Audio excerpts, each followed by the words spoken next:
Hi, my name is ColdBeer, and let's start with Tempest Rising. Many real-time strategy and especially Command & Conquer fans were waiting for something like this for years. You know, a modern game with a true nostalgia in its heart. The factions here are each with its own approach to combat and economy. Also, a built-in customization options allows you to approach the game your way, in both single and multiplayer game modes. Here you'll find 2 single-player campaigns with voiced mission briefings and 3 different game modes. You can lose to AI opponents in custom games, lose even more in multiplayer matchmaking, or go nuts and lose in skirmish mode with up to 500 units per team. People on Steam are saying that this is a very well done modern RTS game with all the best traits of Command & Conquer. Just keep in mind that this is not a Command & Conquer game, it's just a standalone project inspired by the series, so don't expect familiar units, although Easter eggs are guaranteed. Anyway, constant updates and a very positive review score makes this a treat for every RTS fan. Becastled. When I played the game, I was really impressed by the graphics, mechanics and the lightness of gameplay in general. And I do not mean the storage space it takes, which is also ridiculous for a modern game. 1 GB of free cosmos and that's it. I literally didn't expect it to be so tiny. That's what she said. Yeah, this game doesn't contain any additional stuff that distracts you from the gameplay itself. Many developers forget the main thing of gaming. Keep it simple, keep it fun. And this is simple, nice and fun title. Solasta, Crown of the Magister. Here you'll discover the shattered world of Solasta, explore ruins and dungeons for legendary treasures, learn the truth of an age-old cataclysm and stop it from happening again. You will be able to create your own party of adventurers in the classic tabletop RPG tradition. The choices you will make while choosing various skills, traits and backstories of your heroes will reflect in their dialogue. You know, if some of them are born in Potato Saladistan, they will always be enemies with the guys who put pineapple in their potato salad. And with these characters you will dive into long-forgotten dungeons to unearth ancient artifacts. But stay watchful of light and darkness. Many dangers hide in the dark, but a light can attract monsters as well. Some enemies have dark vision, some may flee from your torch, but, you know, as I always say, the best way to light your way is with fireballs. It doesn't really matter if your enemies have dark vision or not. A fried monster is always better than a raw monster, so the game is pure treasure for a CRPG fans, and also it includes Dungeon Manager, so you can make your own stories and maps, or play some good ones created by way more talented people than you. Deep Rock Galactic. This is a 1-to-4 players first-person shooter featuring badass space dwarfs and 100% destructible environments. Here you can play alone or work together with other players as a team to dig, explore and fight your way through a massive cave system filled with hordes of deadly enemies and valuable resources. Pick some powerful guns like flamethrowers, Gatling guns, portable platform launchers, and show those puny aliens who's the boss. Dwarfs may be small, but they are really powerful. We in Lithuania have a saying, Neugis or smugis. Meaning not the size, but the punch is what really matters. And your punch is really, you know, probably weak in real world, but really impactful for the alien population in these dangerous caves. People on Steam are talking that there is no reason not to play this game, and I have to agree. Show those monsters the true meaning of extinction. Rock and stone, baby. Atom RPG, Trudograd.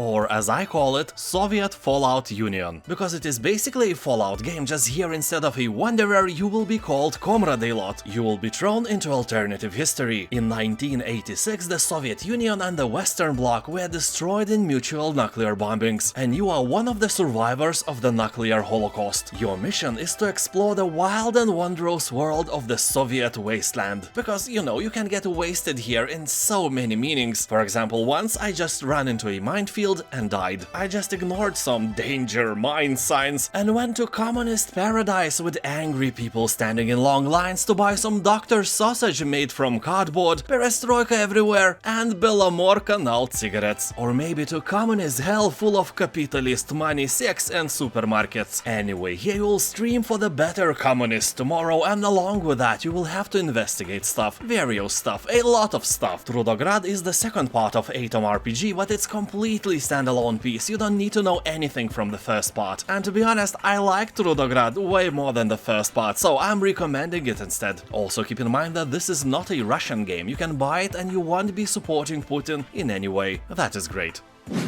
EVERSPACE 2. This is a fast-paced, single-player space shooter. You'll explore a world ravaged by war. A massive handcrafted area is packed with secrets, puzzles, and perils to encounter. Also, the game is looter-shooter, so every enemy you slay will give you something nice. Here you are, a clone pilot seeking your place in the universe. The events of your past tangles with clashing factions as the world around approaches a boiling point. You will have to escape colonial capture, navigate the intrigues of local warlords, evade energy-maddened cultists, and fend off war-hungry aliens. Yeah, those bastards want to rule the part of the galaxy you live in, so you will discover alien species, unveil mysteries, find hidden treasures, and defend your cargo against outlaw gangs. The campaign spans for 30 hours, a very nice amount for a single-player game. But this is just a tip of a dick. Completionists can dive deep into the EVERSPACE universe and spend more than 90 hours to complete every side mission, finish every challenge, and discover every hidden secret. So if you really like the game, it will give you more challenges as well. People who play the game are agreeing on one thing. This game has no BS, it actually feels like video game where you have to control a spaceship and shoot things down. Also, it has RPG elements and great customization options. Smalland: Survive the Wilds.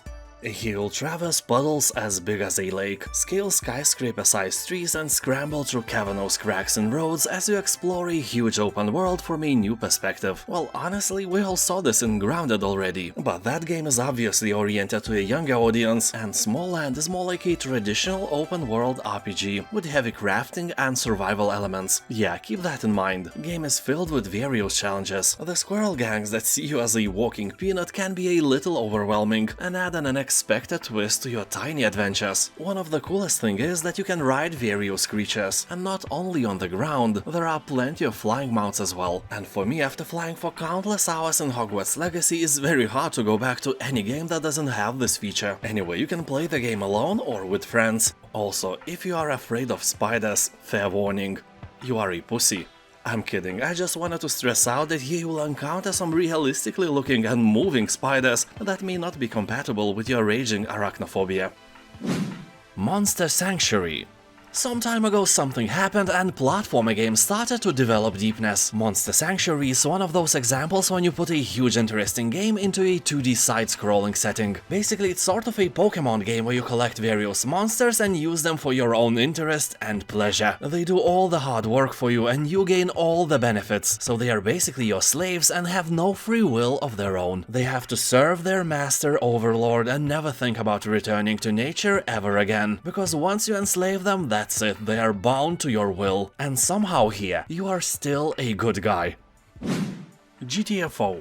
This is a 4-player cooperative game. Good news for you, since you are obviously short of friends, the vacuum of your life can be filled with bots here. Playing with them can be irritating at first, but when you learn their mechanics, it's actually quite fun. Said every lonely person ever. Oh, shut up. Of course, game developers still recommend playing with real people since the game requires a level of communication and tactical combat, and a good strategy is necessary to win the game. Many of the creatures of GTFO are suspended in state of hibernation, so light, noise and vibrations can easily wake these sleepers up. Better leave your multi-purpose noisy vibrating flashlight at home, so if one of the creatures knows you are there, they all know. Be cautious when deciding on shooting. This game will truly test your patience, since it is a hardcore shooter and it doesn't have a difficulty setting. Although despite the fact that the graphics and atmosphere are amazing, GTFO can become quite repetitive rather quickly.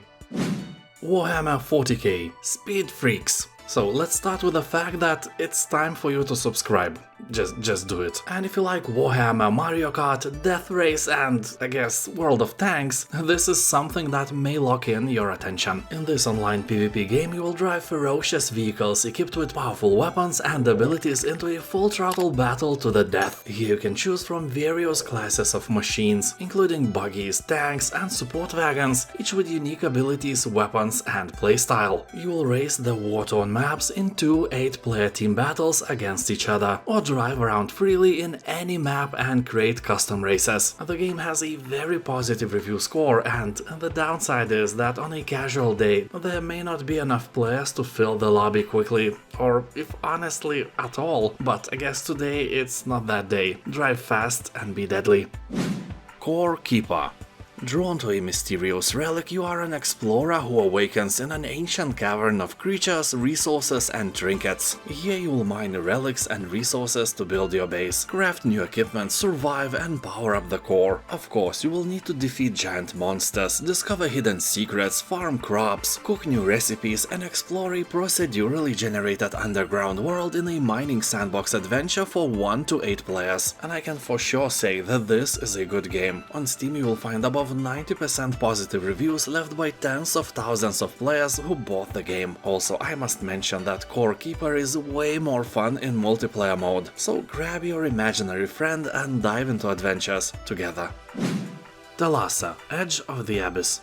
I am almost sure that you never heard about this game. It is not favored by Steam algorithm in any way. So as developers say, this is a single-player, first-person psychological drama set in 1905. And for me it is kinda obvious that this is a walking simulator as well. Nothing bad with that. Just keep in mind that here you won't be running shooting Cthulhu minions. Any minions to be fair, because the game is set in our reality and has almost no fantasy elements. So here you will explore a sunken vessel and try to crack its secrets. Just don't read the game's description on Steam, the first part is a spoiler fest. Another case of saving money on a good commercial writer. They never learn. Anyway, this looks like a really fun game, but if you have your doubts, you can play a free demo on Steam.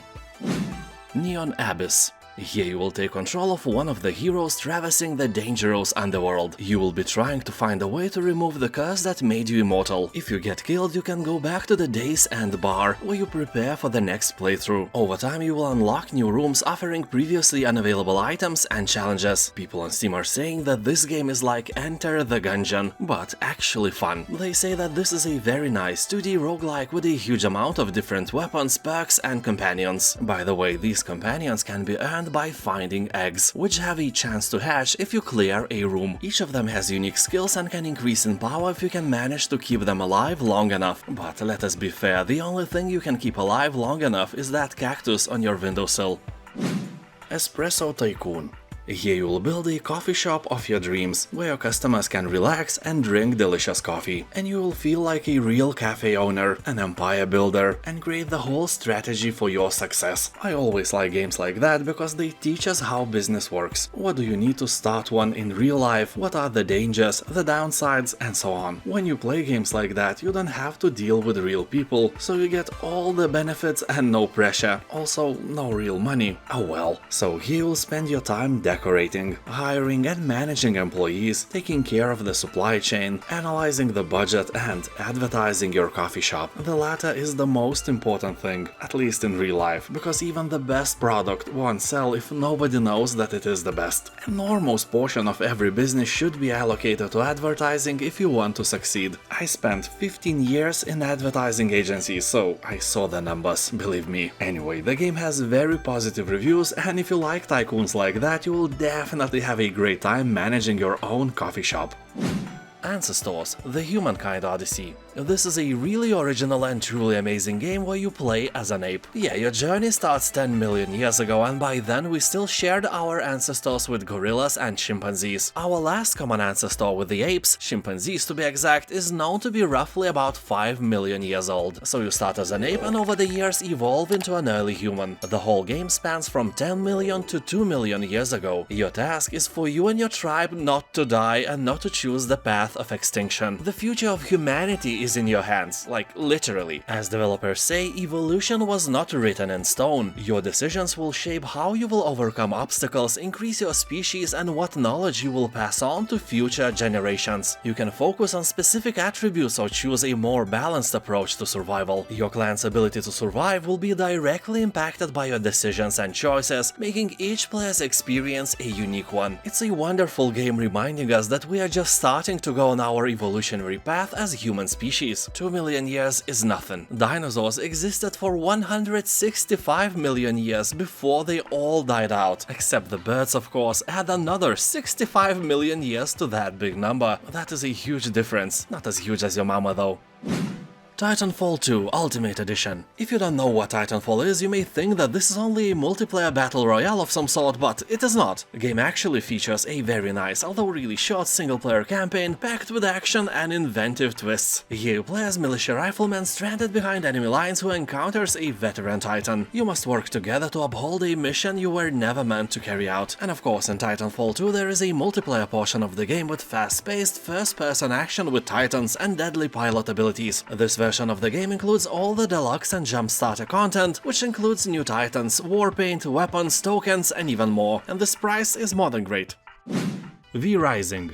In this survival action RPG, you will awaken as a weakened vampire after centuries of slumber. You will hunt for blood in nearby settlements to regain your strength, while hiding from the scorching sun and aggressive garlic loaves. You will also have to rebuild your castle from ruins, and convert humans into your loyal servants in a quest to raise your vampire empire. People on Steam are saying that the combat here is largely dependent on skill and not on RNG, which is undoubtedly one of the best features of this game. Also, the core part of V-Rising is made very well, so if you have a friend, you have my all recommendations to play this game together. And I literally mean together, not against each other, because the PvP part of the game is pretty boring, well, for now.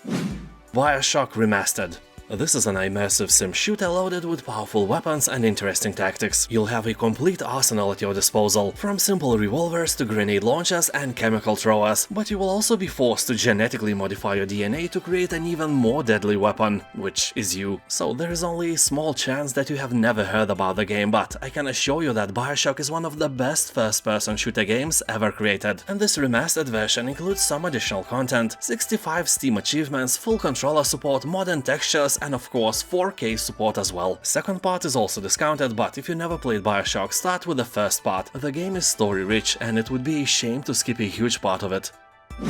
Blasphemous 2. Awakened in a strange new land and displaced from your final resting place, you thrust back into the endless cycle of life, death and resurrection. There is no other option than to explore this perilous new world and uncover its long-forgotten secrets. There is nothing game-changing or very innovative in the second part of the Blasphemous, but you know the rule, if it's not broken, don't fix it. Your journey starts anew in a series of enchantingly grotesque landscapes, oozing gothic charm and littered with unforgiving traps. How you tackle the labyrinthian world remains at your discretion. There is no wrong turn to be made, only scores to settle. Taking down your enemies won't be easy, but the game is offering more chances to customize and improve your skill set, along with several new unique weapons to wield, so victory might just be within your grasp, but probably not.